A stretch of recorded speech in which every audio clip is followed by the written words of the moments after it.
समय है, ये आपके लिए बहुत ही स्वर्णिम अवसर है। कोई भी सरकार किसी भी देश और प्रदेश में 100% लोगों को सरकारी नौकरी नहीं दे सकती, लेकिन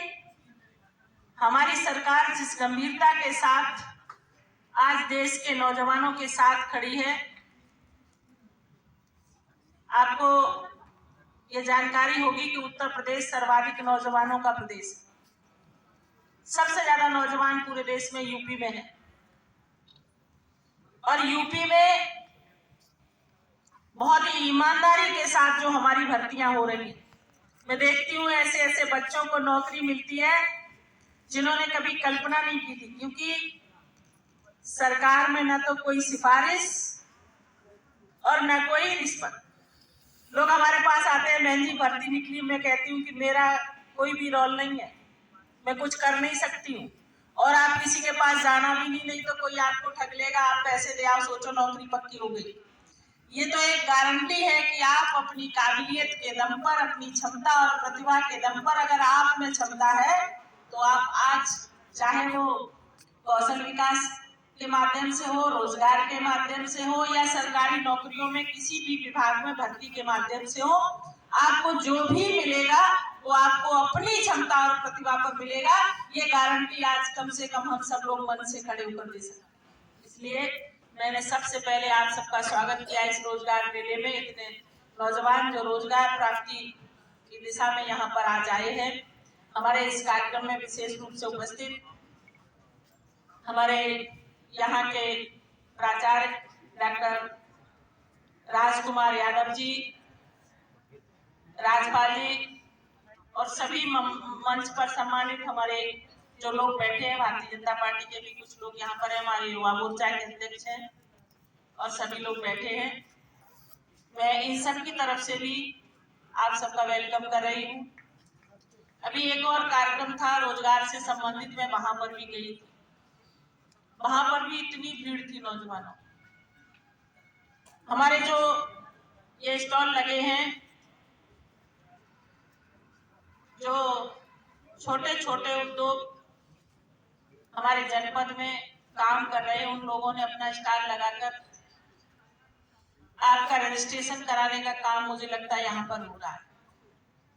मैं आपको केवल ये कह रही हूँ कि जिस जिज्ञासा के साथ, जिस भावना के साथ आपने 2014 में देश का चुनाव देखा था, सारे जाति और धर्म से ऊपर उठकर पूरे देश के नौजवान, चाहे वो कहीं पर भी नौकरी कर रहे हो, एक बार भारत की सड़कों पर झोले कंधे पर डालकर घूम रहे थे, और इस आशा और विश्वास में घूम रहे थे कि हमारी प्रतिभा का, हमारी क्षमता का मूल्यांकन हमारे देश के अंदर होगा, चाहे वो कहीं पर भी हो, किसी भी देश में काम कर रहे हो। मैंने देखा गलियों में लोग घूम रहे थे, और जिस आशा और विश्वास के साथ घूम रहे थे, मैंने पहले वहीं से प्रारंभ किया कि ईमानदारी के साथ, अब मेहनत कोई अधिकारी, कोई सरकारी, कोई विधायक या कोई सांसद करने वाला नहीं है। आपको नौकरी दिलवाने के लिए ना किसी की लिस्ट जाने वाली है, अब मेहनत आपको करनी है अपने लिए, और बहुत बड़े बड़े सपने आपको अपने लिए देखने हैं। सपने कैसे देखते हैं? सपने वो नहीं होते जो सोते हुए आते हैं और आप देखते रहते हो और कहते हो कि हमने सपना देखा है। सपने वो देखने हैं जो आपकी आंखों में नींद आने न दें और आपको सोने न दें, वो सपने आपको देखने हैं। क्योंकि हम सब संकल्प ले रहे हैं ना बार बार कि हम 2047 तक भारत के दुनिया के देशों में क्रमांक नंबर 1 पर ले जाएंगे, भारत को विश्व गुरु बनाएंगे, भारत को नंबर 1 पर स्थापित करने का सपना जो देख रहे हैं। तो ऐसा भारत दुनिया के देशों में क्रमांक नंबर 1 पर नहीं पहुंच सकता जहां का नौजवान बेरोजगार हो, आलसी हो। ऐसा भारत दुनिया के देशों में नंबर 1 पर नहीं पहुंच सकता जहां पर महिलाओं का सम्मान न हो, बेटियों को बराबरी का हक न मिले, गरीब को सम्मान न मिले, किसान को सम्मान न हो, बुजुर्गों के लिए दवाई न हो, बच्चों के लिए शिक्षा न हो, जो हमारी मूलभूत आवश्यकताएं हैं उनको पूरा करने के लिए आज हम सब लोग लगातार प्रयत्न कर रहे हैं। यहीं पर सामने जो हमारी शिक्षा विभाग की योजना है अभ्युदय, मैं उसका उद्घाटन करने आई थी, समाज कल्याण विभाग के अधिकारियों ने कराया था। और बच्चों को जब टैबलेट देती हूँ तो इस भावना से देती हूँ कि हमारे बच्चे जो तकनीकी शिक्षा प्राप्त करने की व्यवस्था जिनको नहीं मिली है, उनको कम से कम इस टैबलेट में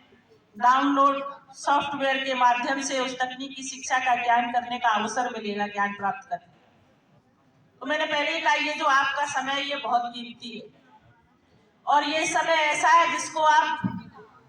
जीवन के लिए इन्वेस्ट कर सकते हैं और फिर ये समय आपका बोनस बन के आपके साथ खड़ा होगा। अगर आज आपने मेहनत से, ईमानदारी से, क्योंकि आप